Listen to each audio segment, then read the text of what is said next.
Ignatian Retreat, Day 5. Beware of negative attitudes. If only it was all so simple, if only there were evil people somewhere committing all evil deeds, and it was necessary only to separate them from the rest of us and destroy them. But the line dividing good and evil cuts through the heart of every human being. And who is willing to destroy a part of his own heart? That makes negative attitudes difficult to identify. I do not fear the explosive power of atom bomb, says Albert Einstein, but I fear the explosive power of evil in the human heart. There are few things that the ego delights in more than correcting other people's mistakes. Here we will see some of the negative attitudes. There are 5 main attitudes which we shall discuss here. Firstly, the I know attitude. Second, confrontation. Third, the martyr complex. Fourth, pulling apart.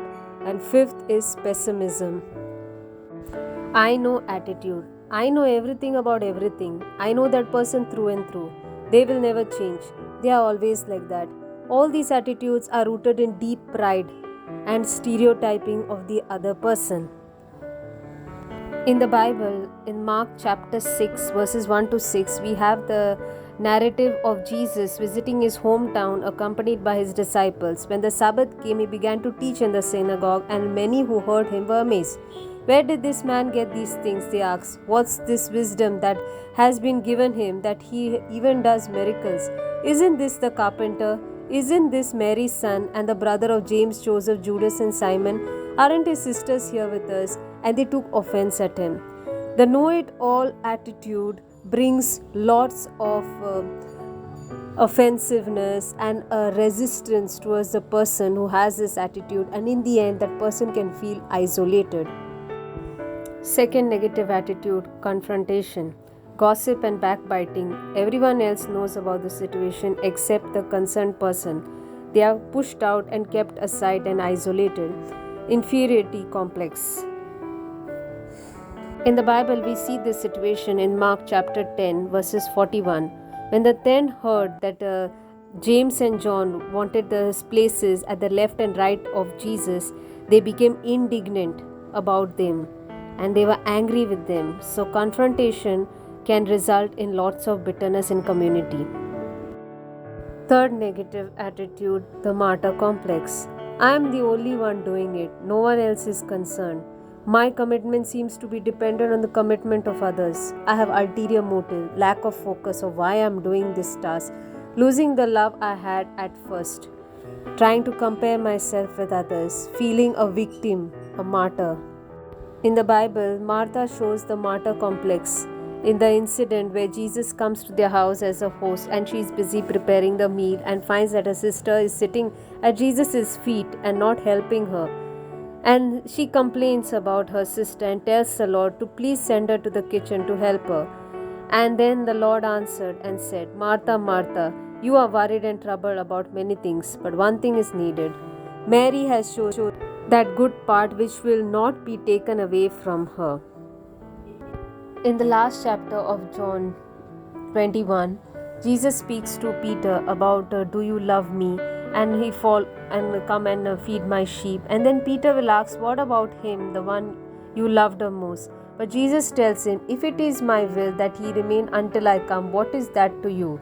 You follow me. So when we serve God, we should not have anxiety, overwork, comparison, frustration, dissipation. But we need to have enough peace for our mind, body and soul. And to see the purpose and focus of our Christian life is Christ and following Him and serving Him. Fourth negative attitude, pulling apart. When my suggestion is rejected, I feel rejected. Sometimes I prefer to do my own thing rather than cooperate with others. I identify myself with my suggestion, not knowing where my authority ends. Okay, I am only a suggestion giver, not a decision taker. I need to respect the superior's authority and the last word. We have to know we cannot be attached to our opinions, otherwise we feel rejected. In a given meeting, whenever the decision has to be made, then we can only give our suggestions and we need to stop at that. Because Judas, now in this passage of Matthew 26, 14 to 6, he suggested to Jesus the kind of Messiah he ought to be. But his suggestion was not accepted, so he broke away physically and joined the party of the Pharisees to plan to destroy Jesus. Martin Luther King also broke away from the church and built the Protestant movement, whereas Ignatius of Loyola remained in the church and reformed the church. So if you break apart in your heart, you are pulling the community apart. You must avoid striving for position, name, fame, and other things, because these things are for the people of the world. Matthew 26:14-16. Then one of the 12, the one called Judas Iscariot, went to the chief priests and asked, "What are you willing to give me if I deliver him over to you?" So they counted out for him 30 pieces of silver. From then on, Judas watched for an opportunity to hand him over. So pulling apart in the heart will then result in physical pulling apart from the community. So be very careful of this negative attitude as a Christian. Fifth attitude is pessimism, looking at the negative rather than the positive, giving up before one can begin, throwing one's hands up in the air in a sign of defeat due to past experiences, future fears and failures. Negative approach, restricting God. Are you interpreting facts or stating a fact? It is very important to know the difference.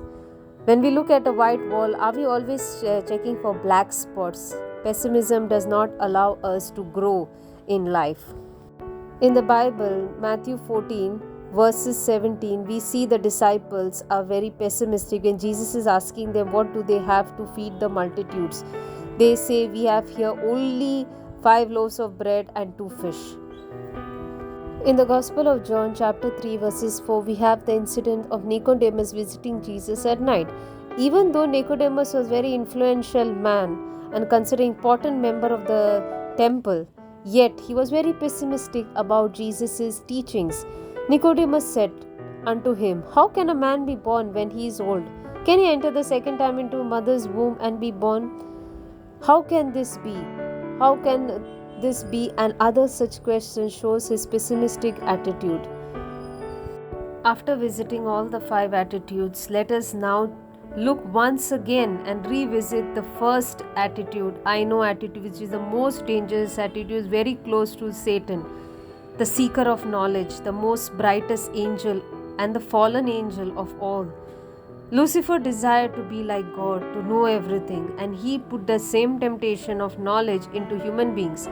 So this attitude is placing I at the center. It is when sin enters, rather than putting God at the center. Sin consumes the heart, mind, and causes sickness and lack of health in the person.